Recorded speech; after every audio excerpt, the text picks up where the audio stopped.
அஸ்ஸலாமு அலைக்கும் வரஹ்மத்துல்லாஹி வபரகாத்துஹு. வாங்க,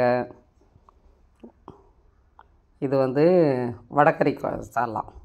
வடகறின்னா நான் வடையை போடல, பக்கோடா போட்டிருக்கேன். வெங்காய பக்கோடா இருக்குது இல்லைங்களா, அதுதான். வாங்க, வெங்காய பக்கோடா வச்சு எப்படி வடகறி செய்யலான்னு பார்ப்போம். வாங்க, இட்லி தோசைக்கு எல்லாம் சாப்பிட்லாம். நான் கேஸ் காலி ஆகிடுச்சின்னு சொல்லிவிட்டு இட்லி எங்கள் வீட்டில் ஸ்டீல் இட்லி குண்டானில் கிண்ணத்தில் வச்சுருக்கேன்.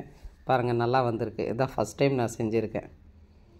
கிளாஸில் ஊற்றி குக்கரில் வச்சு செஞ்சுருக்கேன். ஆனால் இது கரண்ட் அடுப்பில் ஸ்டீல் பாத்திரத்துக்கு குண்டானில் ஒரு கிண்ணத்தில் வச்சு செஞ்சேன். பெருசாக வந்துச்சு. நான் இதை 4 பீஸாக கட் பண்ணிக்கிட்டேன். இப்படியே இதை இட்லிக்கு தோசைக்கு சப்பாத்திக்கோ பூரிக்கோ எல்லாத்துக்கும் சாப்பிட்லாம். வடகறி எப்படி செய்வோம் அதேமாரி தான். ஆனால் இது நான் ஏன் ஸ்டைலில் செய்கிறேன்.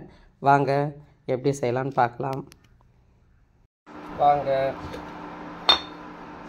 எப்படி செய்யலான்னு பார்க்கலாம். 2 ஸ்பூன் 2 எண்ணெய் தான் ஊற்றிருக்கேன். வடகறி செய்கிறோம் இல்லையா, இது பக்கோடா கறி. எண்ணெய் 2 ஸ்பூன் ஊற்றியாச்சு. ஒரு காஞ்ச மிளகா, கொஞ்சோண்டு முந்திரி,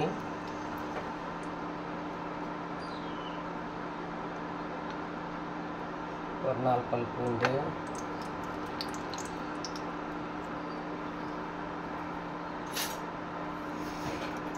கேஸ் காலி ஆயிடுச்சு, அதனால் இன்றைக்கி கரண்ட் எடுக்கலாம். ஏரி வேலைக்கு போய் நின்றதால் எதுவும் செய்ய முடியலையா, சரியா? அதனால் சரி, இன்னைக்கு கரண்ட் அடுப்பில் செஞ்சுக்கலாம்னு சொல்லிவிட்டு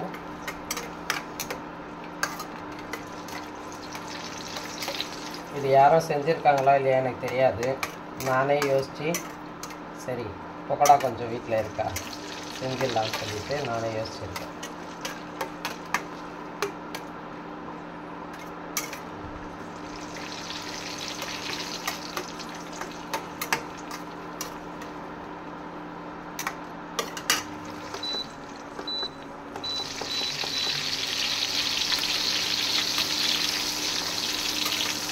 கொஞ்சம் சேர்த்துட்டேன். தண்ணியில் எல்லாம் முந்திரி கூட கொஞ்சம் நேரம் ஊற வச்சுக்கிட்டேன். கொஞ்சம் சும்மா ஒரு 5 நிமிஷம் போட்டு ஊற வச்சுக்கிட்டா போதும். ரொம்ப சேர்க்க வேண்டாம். வெங்காயம் நான் 2 வெங்காயம், மீடியம் சைஸ் சின்ன வெங்காயம் 2 சைஸு சின்னதாக.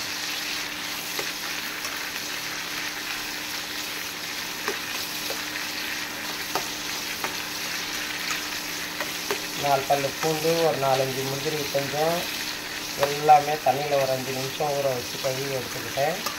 2 வெங்காயம் போட்டிருக்கேன், ஒரு வரமிளகா போட்டிருக்கேன். பாருங்கள், இது ஓரளவுக்கு வதங்கினா போதும், ரொம்ப வதங்கணும்னு அவசியம் இல்லை. நம்ம கிரேவி நல்லா வரணும், அதுக்காக.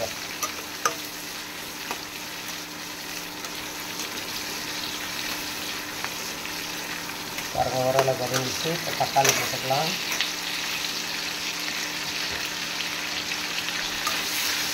கொத்தமல்லி இருந்தால் இதிலே கொஞ்சம் கொத்தமல்லியும் சேர்த்து வதக்கிக்கலாம். கொத்தமல்லி இல்லை என்கிட்ட,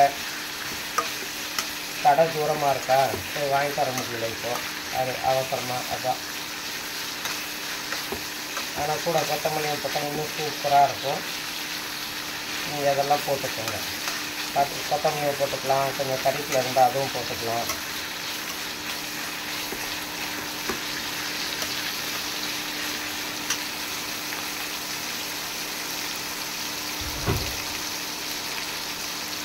உங்கள்கிட்ட காஞ்ச கறிப்பில் இருக்குது, அதை சொல்லுங்கள். காஞ்ச கறிப்பில் அதை போட்டுக்கலாம், பரவாயில்ல. காஞ்ச கறிப்பில் அதை சொல்லுங்கள்.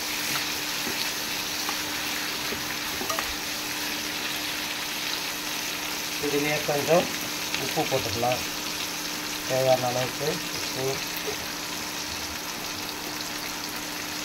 கொஞ்சோண்டு மஞ்சள் பொடி போட்டுக்கலாம், கொஞ்சமாக ஒரு 4 ஸ்பூன் போட்டுருக்கோம், அதே போதும்.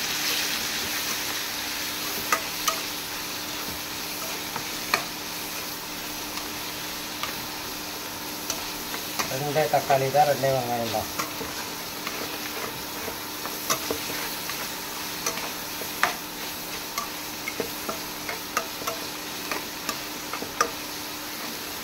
சின்னதாக ஒரு ஸ்டாண்டு வாங்கியிருக்கேன், ஃபோன் ஸ்டாண்டு. அது எனக்கு எப்படி போடுறதுன்னு கூட தெரியாமல் ரொம்ப அவசரப்பட்டேன். சின்னதாக இருக்குது, ஆனால் எதிர்பார்த்த மாதிரி இல்லை. அது சின்னதாக இருக்குது, அது எப்படி வாங்கணும்னு கூட தெரியலையா. அது பார்த்தாக்கா ரொம்ப குட்டியாக வந்துடுச்சு. ஃபோட்டோவில் பார்த்தா பெருசாக தெரிஞ்சது. சரி, ஏதோ ஒன்று இருக்கட்டும் சொல்லி விட்டாச்சு.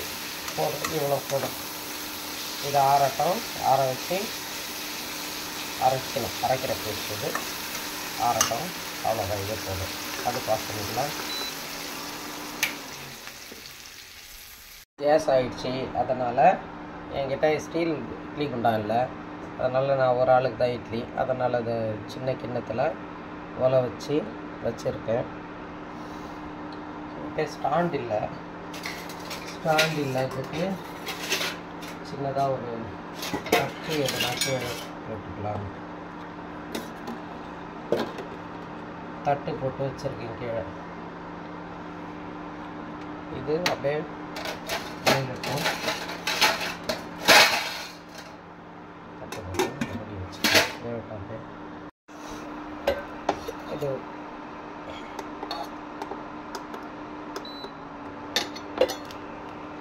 இந்த மசாலா வதக்கணும் இல்லையா, அதுலேயே இன்னும் ஒரே ஒரு ஸ்பூன் எண்ணெய் விட்டுக்கிறேன்.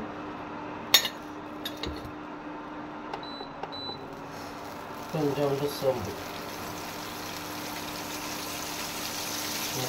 சோம்பு.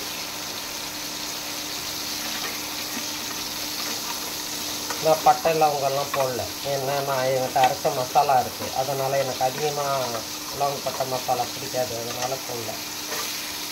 இது ஒரே ஒரு வெங்காயம்.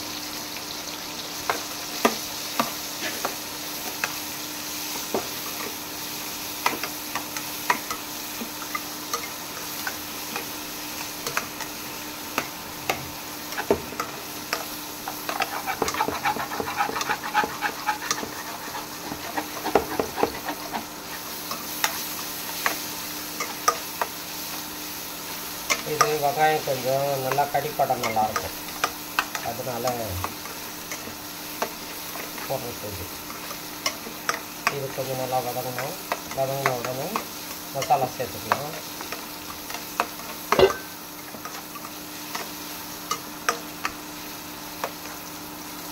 நான் கொஞ்சம் ஹையில் தான் வச்சு கட்டியிருக்கேன். அப்புறமா வேணால் நம்ம சிம் பண்ணிக்கலாம். அப்படியே விட்டா தீஞ்சிடும். அதனால் இது சுரண்டி விடணும். பாருங்கள், இவ்வளோ இருந்தால் போதும். கொஞ்சம் குறைச்சிக்கிறேன். கொஞ்சம் நம்மகிட்ட காஷ்மீரி மிளகாத்தூள் இருந்தால் போட்டுக்கலாம். இல்லை, அதனால் தனி மிளகாத்தூள் வரும், 1/2 ஸ்பூன் தான். அவ்வளோதான். இன்னும் நம்ம காஞ்ச மிளகாவும் சேர்த்துருக்கோம். அதனால் அது 1/2 ஸ்பூன் தான் போட்டிருக்கேன்.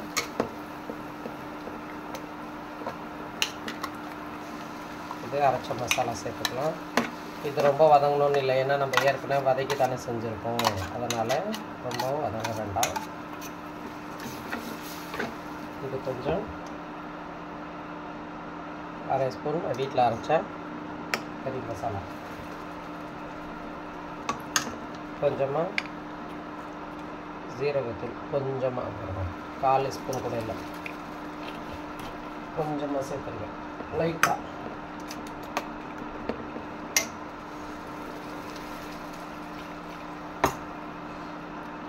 ஜார் கழுவி முந்திரியெல்லாம் போட்டிருக்கோம் இல்லையா, வேஸ்ட் பண்ணிக்கலாம். தேங்காய் இருந்தால் தேங்காய் கூட அரைச்சி ஊற்றிக்கலாம். தேங்காய் விட இது கொஞ்சம் நல்லாயிருக்கும், அதனால் போட்டேன்.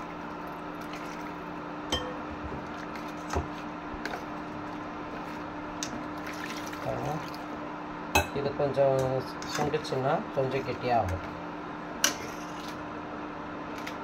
கொஞ்சோண்டு தனியா பொடி, கொஞ்சமாக ஒரு 1/2 ஸ்பூன் அளவு போடும். தனியா பொடி இருந்தால் போடலாம், இல்லைனாலும் தேவையில்லை. ஒரு 1/2 ஸ்பூன் போட்டால் கொஞ்சம் திக்னஸ் கிடைக்கும்.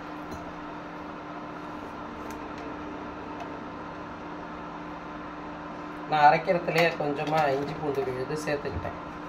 ஏன்னா அது வதக்கக்குள்ளே சேர்த்துருக்கணும். அப்போது அது எடுத்துன்னு வரல, ஃப்ரிட்ஜில் இருந்ததா, அதனால சரின்னு சொல்லிட்டு அரைக்கிறதுலே போட்டு சேர்த்துட்டேன். இஞ்சி பூண்டு விழுது, முந்திரி, ஒரே ஒரு வரமிளகா, 2 வெங்காயம், 2 தக்காளி, மஞ்சத்தூள், உப்பு எல்லாம் போட்டு வதக்கி, கறிவேப்பிலை எல்லாம் போட்டு வதக்கியிருக்கோம். இது கொஞ்சம் ஹை பண்ணிக்கலாம். இது கொஞ்சம் கொதிக்கணும்.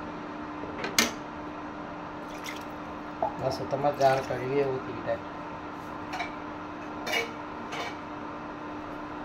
இது கொஞ்சம் கொதிக்கட்டும், பார்க்கலாம். கொதிக்குது பாருங்கள்.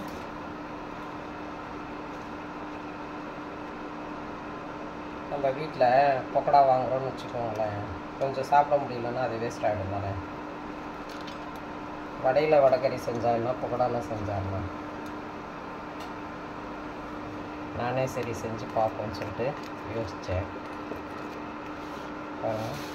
சேர்த்துக்கலாம். தோசைக்கு, சப்பாத்திக்கு, இட்லிக்கு எல்லாம் சாப்பிடலாம், நல்லாயிருக்கும்.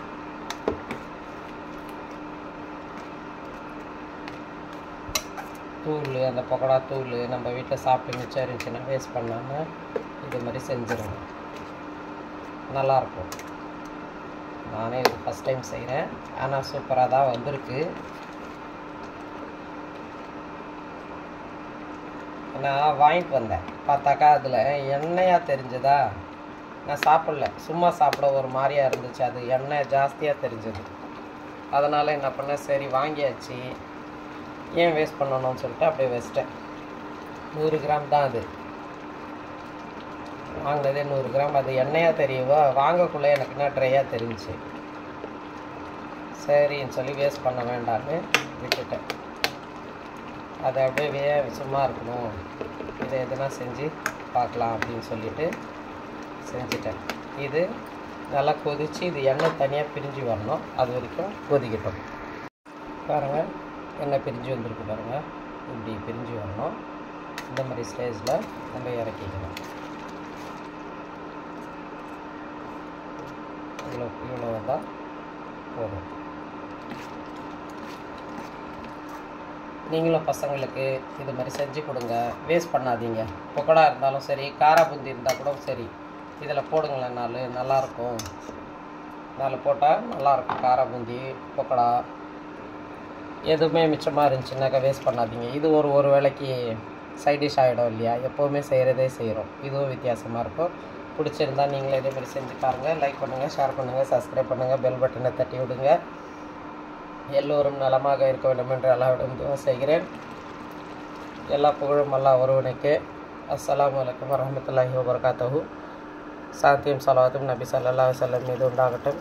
ஜஸாக்கல்லாஹ்.